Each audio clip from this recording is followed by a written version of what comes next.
But Savitri के दिन ब्रह्मा जी के मुख से प्रकट हुआ है। सौभाग्यवती नारियां अखंड सौभाग्य के लिए बट सावित्री का व्रत आप लोग करते होंगे, कई लोग अखंड सौभाग्य के लिए करेंगे, क्योंकि इस बट के पेड़ के नीचे भगवान विष्णु शंकर जी से विनती करे थे वर के लिए, इसलिए अखंड सौभाग्य का देने वाला जिसका प्रॉपर्टी का झगड़ा चल रहा हो, अदालत में कोई केस चल रहा हो, किसी भी चीज का केस, अदालत में अगर किसी भी चीज की अगर केस चल रहा है तो बड़ के पत्ते के ऊपर बालू मिट्टी का शिवलिंग बना, बालू रेत का, बड़ के पेड़ के नीचे ही उसकी पूजन करें, उस पे 3 चम्मच दही चढ़ा दें, अपनी मनोकामना कर कर दही चढ़ाकर उस दही को चम्मच में वापस लेकर जाए, शंकर जी की पूजन कर कर उसको विसर्जन करें। वो दही जो लेकर आए, जब अदालत कार्रवाई हो और आप केस के लिए अदालत में जाएं, उसको चंदन में मिलाकर तिलक कर कर जाइए, आपका काम विजय प्राप्त होगी, काम फतेह हो जाएगा। बटकेश्वर महादेव का स्मरण करने से कार्य की सिद्धि होती है। जिस बच्चे का एग्जाम में पास नहीं हो रहा हो, अच्छे नंबर नहीं आ रहे हो, वो भी इस दही का तिलक लगाकर जा सकता। बटकेश्वर ऐसे भगवान शिव विराजमान हैं।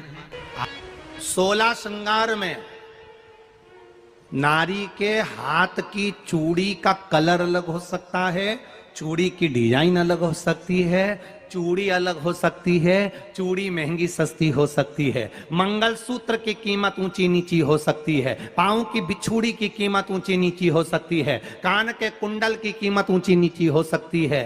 तुम्हारे शरीर पर जितने जितने 16 श्रृंगार हैं उसकी कीमत ऊंची नीची हो सकती है। केवल मंगलसूत्र की डिजाइन बदल सकती है, नाक की लौंग की डिजाइन बदल सकती है, कान के बुंदे की डिजाइन बदल सकती है, हाथ की चूड़ी की डिजाइन बदल सकती है, पांव की पायल की डिजाइन बदल सकती है।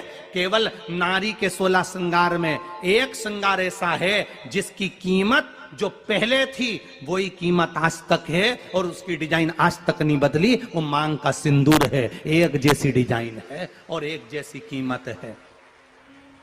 सारे श्रृंगार की कीमत अलग, पर मांग में जो सिंदूर डाला जाता है वो एक कीमत का होता है, एक डिजाइन का होता है और एक जैसा होता है, और वो सबसे भारी होता है। सावित्री यमराज से कह रही है मेरे पति को छोड़ दो। यमराज कह रहा है सावित्री तेरा पति मर चुका है, मांग के सिंदूर को पोंछ दे। सावित्री कहती है पूरा श्रृंगार उतार दूंगी पर मांग का सिंदूर नहीं पूछने दूंगी। तब यमराज ने कहा जब तक तू मेरे मांग का अपनी मांग का सिंदूर नहीं उतारती तब तक तू मेरे पास नहीं आ सकती।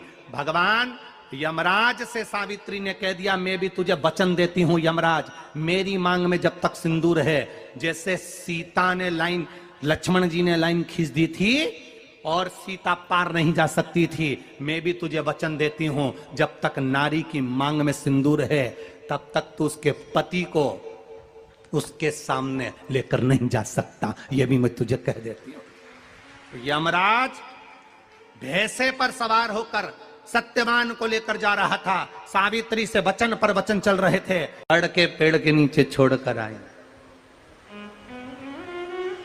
क्या चाहिए तुझको, क्या चाहिए तुझको, क्या दूं मैं तुझको, कुछ मांग ले मुझसे। सावित्री कहती है क्या दोगे आप, मेरे पति के प्राण दे दो बस वापिस, और कुछ नहीं चाहिए। यमराज यमलोक में प्रवेश करने लगा। मांग के सिंदूर में से थोड़ा सा सिंदूर सावित्री ने केवल हाथ में लेकर अपनी बिंदी पर जो लगाया, सत्यवान को लेकर यमराज अंदर नहीं जा पाया। बाहर खड़े होकर कहता है मांग ले, मैं तुझे एक वचन नहीं, तू बोले तो मैं 2 वचन दे देता हूं, तू बोले तो मैं 3 वचन दे देता हूं, तू मांग क्या चाहिए। तब सावित्री ने कहा देना चाहते हो, हाँ। अब यमराज को लगा कि लालच में पड़ गई सावित्री। तब कहा पहला वचन दीजिए, मेरे अंधे सास ससुर के नेत्र वापिस आ जाएं। यमराज ने कहा तथास्तु।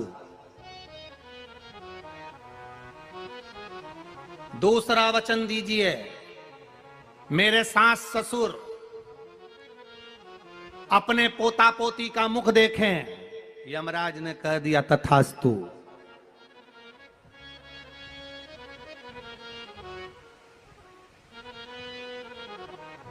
जाओ। यमराज जाने लगे, फिर आग जलने लगी। कहने लगे अब मैं अंदर क्यों नहीं जा पा रहा हूं? सावित्री कहती है तुमने वर दिया है, मेरे सास ससुर पोता पोती का मुख देखें, उनके बेटे को तुम ले जाओगे तो पोता पोती कहां से होगा? छोड़कर जाओ।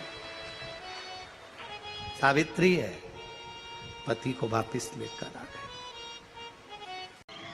कर्जा मुक्ति के लिए सारे वृक्षों में अगर कोई श्रेष्ठ वृक्ष माना गया है तो वो बट का वृक्ष माना गया महाराज। इसलिए प्रशासनिक कार्य के लिए, मानसिक टेंशन में, परेशानियों में बटकेश्वर महादेव का स्मरण किया जाता है।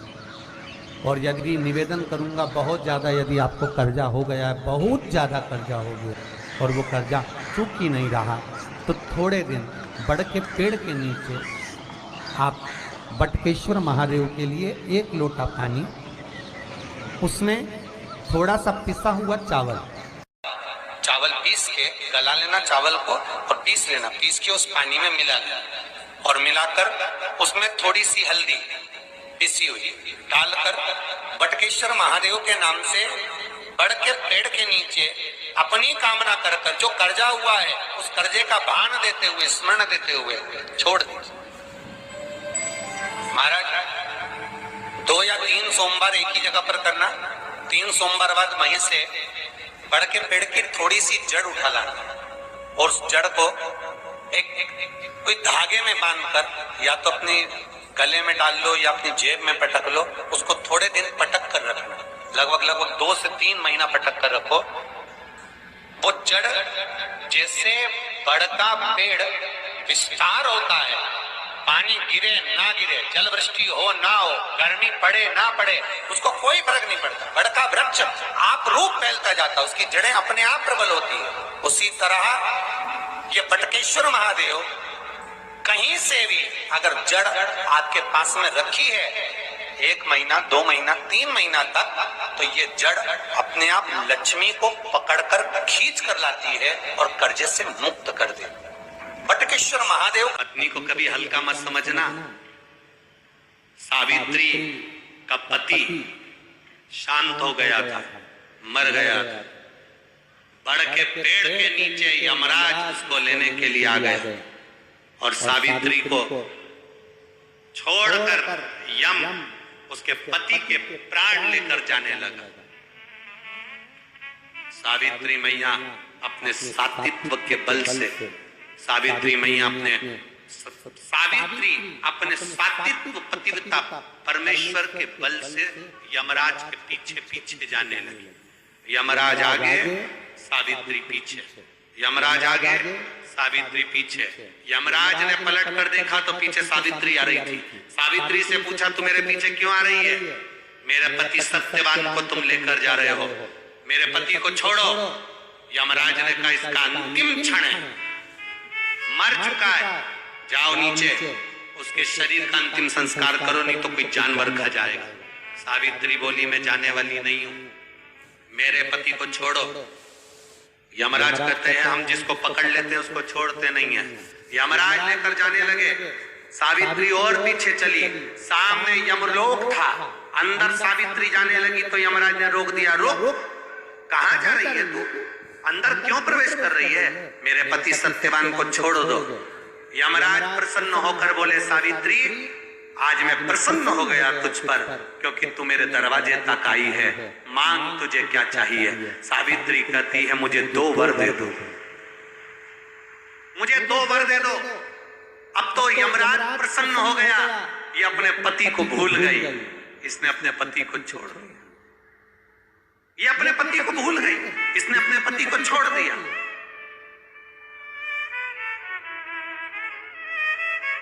और इसने अपने पति को छोड़ दिया। अब ये कुछ मांगेगी, 2 वर मांगेगी तो मैं इसको 2 वर दे दूंगा। यमराज प्रसन्न हो गए, अपनी पति को छोड़ा इसने। यमराज ने कहा अपने पति को छोड़कर जो तू 2 मांगेगी मैं दे दूंगा, बस पति मत मांग। तो सावित्री ने कह दिया नहीं मांगूंगी पति। ठीक है, मांगो। सावित्री ने कहा पहला वर दीजिए। मेरे सास ससुर की आंख में रोशनी नहीं है, उनकी आंखों से दिखता नहीं है, बस इतना सा वर दे दो, उनकी आंख की रोशनी आ जाए और वो अपनी गोद में अपने पोते को खिलाएं, बस ये सबर दे दीजिए। यमराज प्रसन्न हो गए, इसने पति नहीं मांगा, तथास्तु। ओम नमः शिवाय, श्री शिवाय नमस्तुभ्यम। स्वागत है आपका शिव शक्ति आस्था चैनल पर। तो दोस्तों, आज हम बात करने जा रहे हैं वट सावित्री व्रत के उपाय के बारे में। वट सावित्री का व्रत कैसे करना है, कब करना है। पूज्य गुरु पंडित प्रदीप मिश्रा बहुत ही सरल विधि द्वारा इस उपाय को बताया है। तो पूज्य गुरु पंडित प्रदीप मिश्रा जी द्वारा बताए गए इस कथा को सुनिए और उपाय को जानिए। जैसा कि बहुत ही सरल विधि द्वारा इस उपाय में बता दिया गया है कि पूजन कैसे करना है, इसकी विधि क्या होगी, पूजन सामग्री क्या होगी, पूजन करना कब है। तो दोस्तों, ध्यान पूर्वक इस कथा को सुनिए, एक एक सामग्री को नोट कर लीजिए और उसी हिसाब से उपाय को कीजिए। यह उपाय साल में एक बार आता है, बहुत ही महत्वपूर्ण उपाय है। तो दोस्तों, इस उपाय को करना भूलिएगा मत। और उपाय अच्छा लगे तो कमेंट बॉक्स में श्री शिवाय नमस्तुभ्यम, हर हर महादेव और जय श्री शिवाय नमस्तुभ्यम जरूर लिखिएगा दोस्तों।